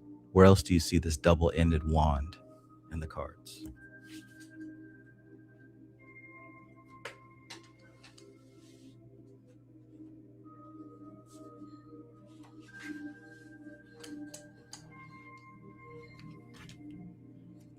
Because this is a system of patterns, right? And if this is the beginning, then surely you'll see it again at the end. Surely you'll see it again at the end.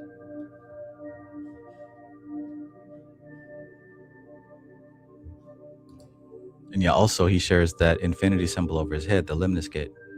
There's two other cards with the infinity symbol. We know that though. You guys know that.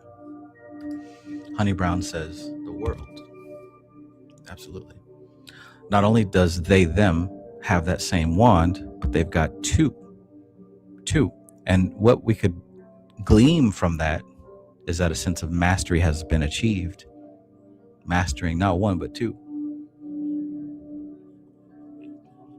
And I think that based on the symbolism that we have here, this shows something close to what Lady Justice had mentioned earlier about Malkuth being connected to Kether, top and bottom, right? Malkuth being connected to Tifereth. In other words, the bottom is the top is the bottom.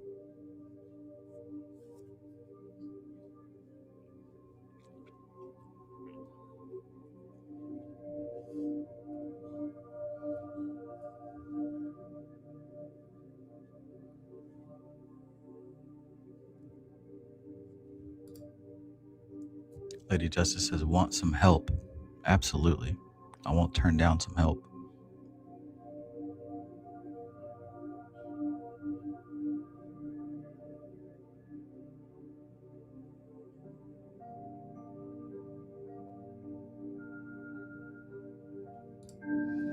Mothra says, you have that magic wand. It's like the old wisdom says, you're standing on a whale fishing for minnows. Damn. Standing on a whale fishing for minnows.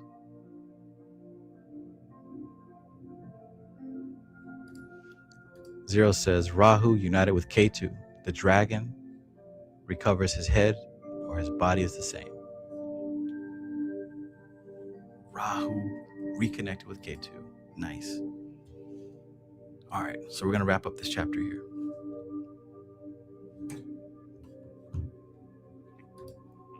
Lady Justice says that double-ended wand is a bridge of the same card.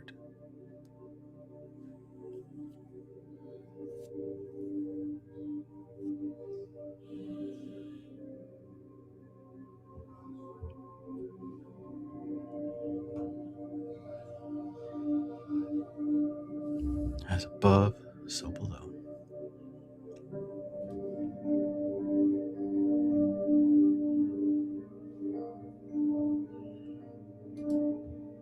Lady Justice says that lemnisket, that infinity symbol, is also above and below the head and feet of the world card.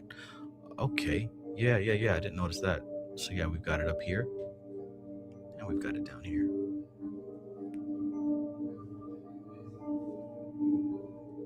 And I could be reaching, but I'm pretty sure the flag on the sun card is the same veil that's wrapped around they, them's body on the world card.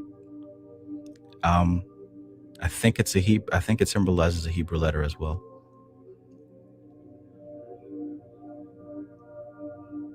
Cool beans.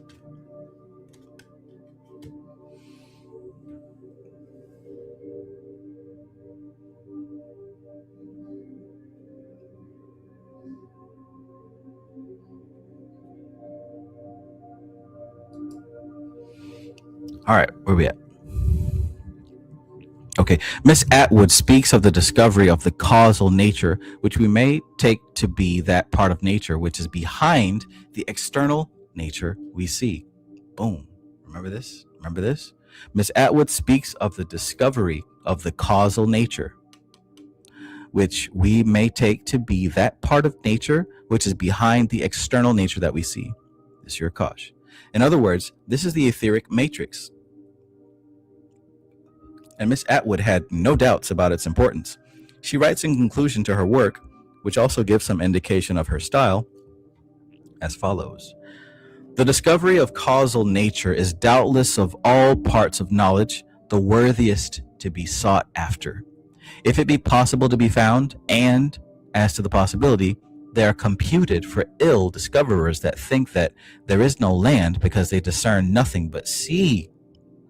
That's deep. Literally, they think there's no land because they see nothing but sea.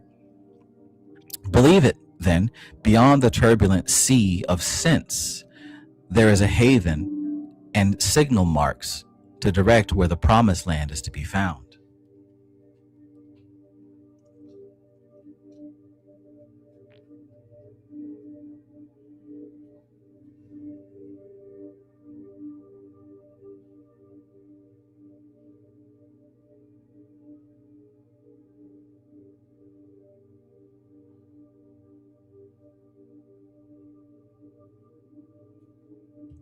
The aim of alchemy in its fullest sense seems little short of raising the whole of creation from its fallen condition, although one has to start, more modestly, with oneself. Oh yeah. The aim of alchemy in its fullest sense seems little short of raising the whole of creation from its fallen condition, although one has to start more modestly with oneself. This, at any rate, seems the main burden of Miss Atwood's argument.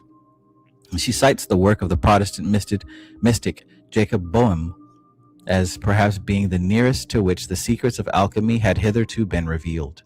Jacob Boehm's writings, like most treatises upon the ways of the inner life, are no easy read, although his English translator, the Anglican divine William Law, has made things easier by an immensely helpful clavis or key consisting of a series of symbolic diagrams. These at one level show the process of the creation of time and space, and the natural world as we know it, as a fall from grace, together with the means of its restoration to its once pristine spiritual condition. At another level, these universal principles could equally be interpreted in alchemical terms.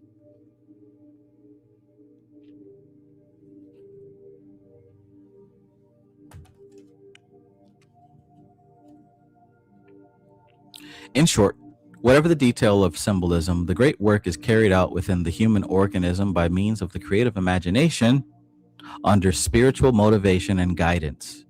That's the key right there.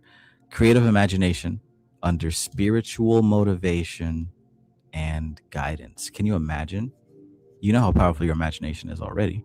You've been using it all your life, mostly for pleasure, sometimes for pain. Sometimes for pain. How many people use their imagination to worry about the worst case scenario, make themselves full of anxiety? How you do that? In short, whatever the detail of symbolism, the great work, what's the great work? The great work is carried out within the human organism by means of the creative imagination under spiritual motivation and guidance. That's the difference. That's the key. Well, Trav, why do we have to read the books if it's all within? Well, here's the thing. You might be naturally good at basketball, but that doesn't give you an NBA career. There's training that goes along with it, right? And the training isn't just about how to play basketball. It's mostly how to sharpen your mind, to build discipline, to teach your body and your automatic processes to move in specific ways without having to stop and think about it.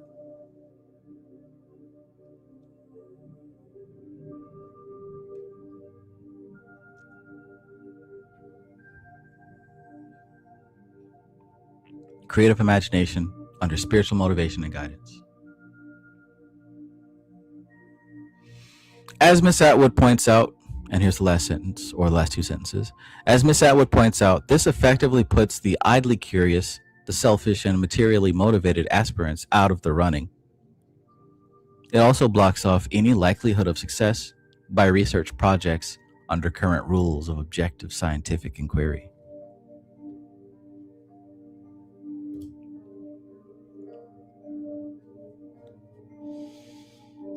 Okay.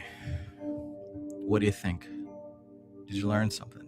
Did you find something practical that you can take home, that you can apply? What can you apply? What has changed about your life after listening to this live stream?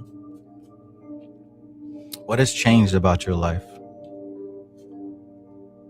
Your understanding? Were there any connections, any dots, any I's dotted and T's crossed? It could be something small. It could be something large. It could be nothing at all.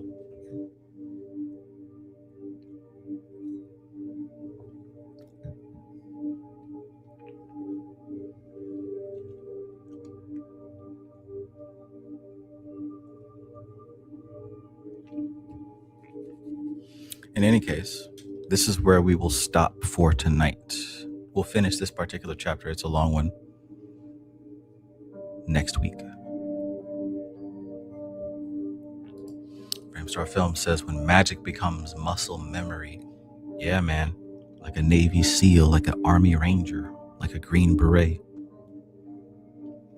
That's what the ritual's all about, right? You start doing this stuff so long, so repetitively, that there are certain behaviors and, more importantly, certain thought processes that become muscle memory, automatic. And if you want to get spooky with it, that's a sign that you've begun to train your elementals around you to behave in the way that they should behave, right? The elemental forces should behave in a way that supports your spiritual journey, your spiritual walk, your spiritual path. Now, in the future, elemental forces that were trained to assist the magician evolve into wonderful human beings. But that's not the point. The The point is that right now you're a wonderful human being, and you've got your elemental forces trained to assist you in your work, to make things more autopilot and more effortless.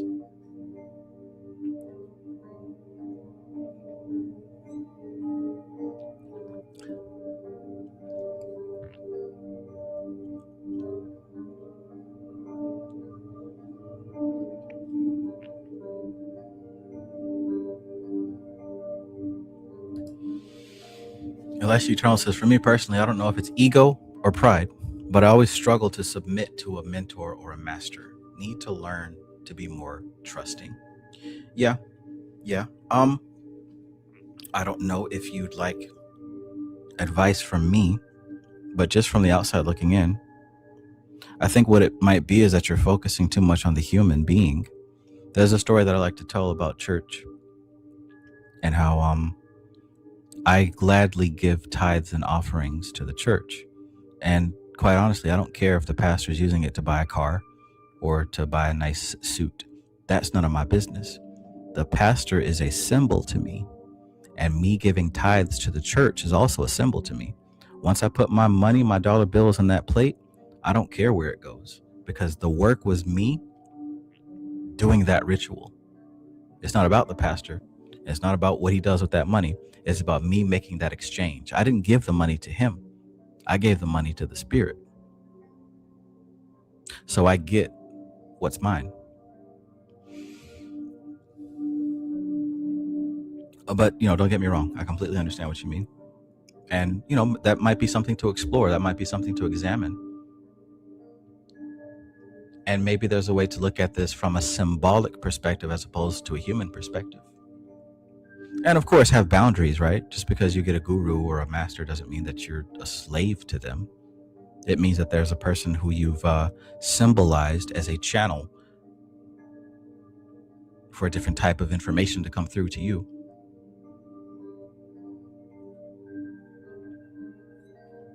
When you do it like that, it's a very personal, it's still part of your personal spiritual journey. It doesn't matter what the master does.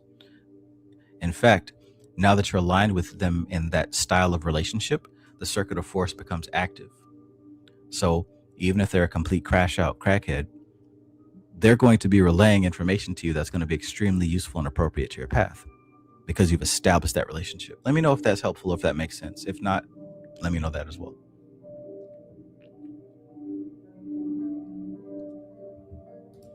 Lady Justice says, tap into what you're missing with others who have that energy. Yeah, that's a big one. That's a big one, right? And one of the most important lessons I've learned, if there's something you want to do in this life, 100% of the time, somebody has already done it. So find that person. And if you can't connect with them personally, study their work, read their books, watch their videos.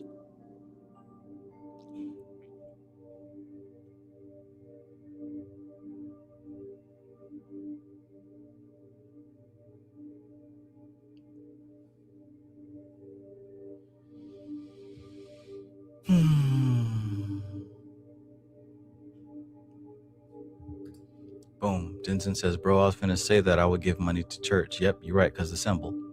Right. Exactly. It's not because of the people. I could care less about the people. It's your personal journey.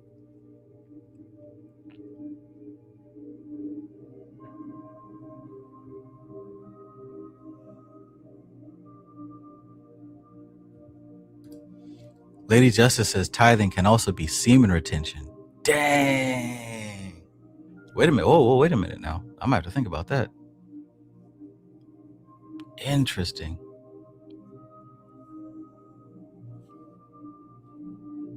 Tithing can also be semen retention.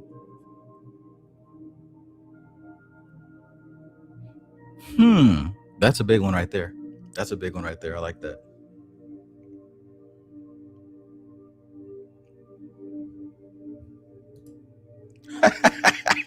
Bravestar says the swords of Gibra are be sharpened.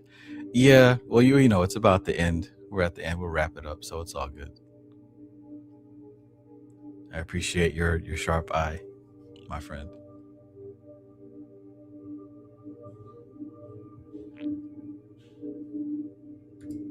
Elisha Eternal says, Lady Justice explains why I skipped last live. Aw, you know it ain't that bad. But again, I understand. Oh boy, what a world we live in, huh? Okay, so look, this has been tonight's session. I'm deeply grateful for all of you.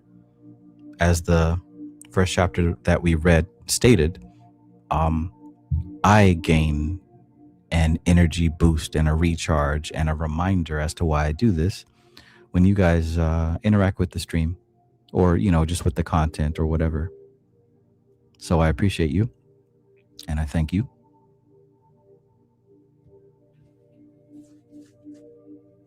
Energy exchange happens in many different ways.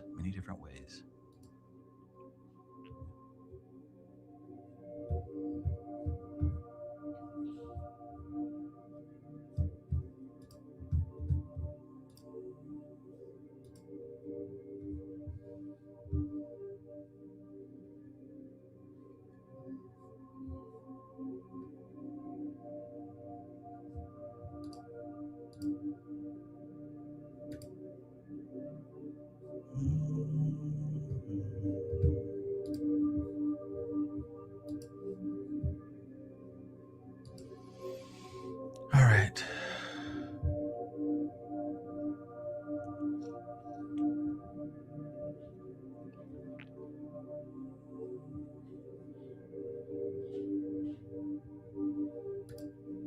Zero says, thank you, Trav. As always, a blessing to be here and learn every week. Amazing. I'm grateful for you, Zero. Thank you.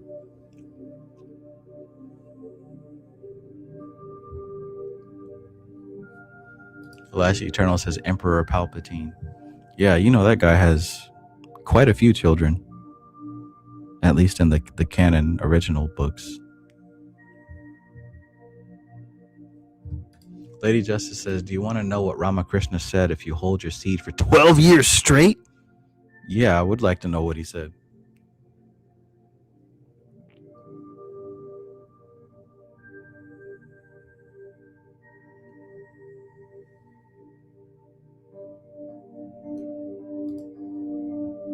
Elisha Eternal says, imagine how many kids you got in the astral. Well, they better be washing dishes, taking out the trash, et cetera, et cetera. Got a lot of chores for those youngins.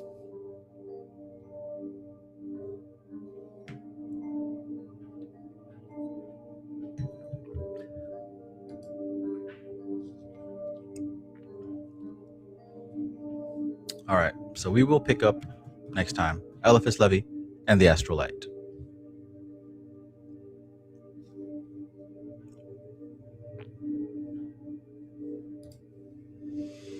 Lady Justice says, he said that a spiritual never is grown and it connects you to all incarnations. 12 years straight, man.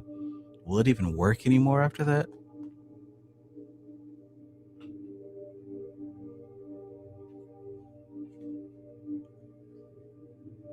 The spiritual nerve is grown and it connects you to all incarnations.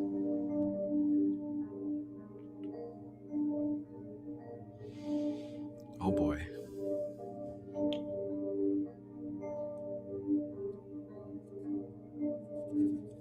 Well, if I live another 12 years, then maybe I'll be able to figure it out.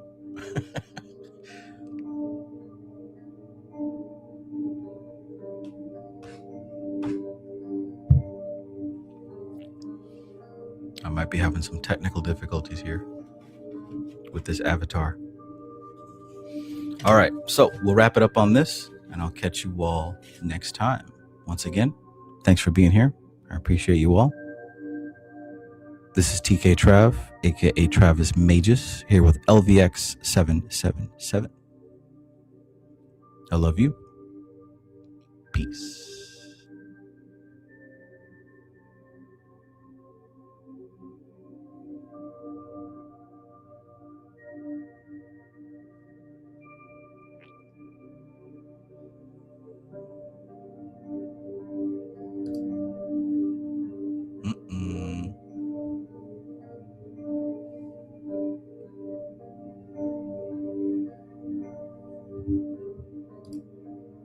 Chicano Holdings. Peace, peace, my friend.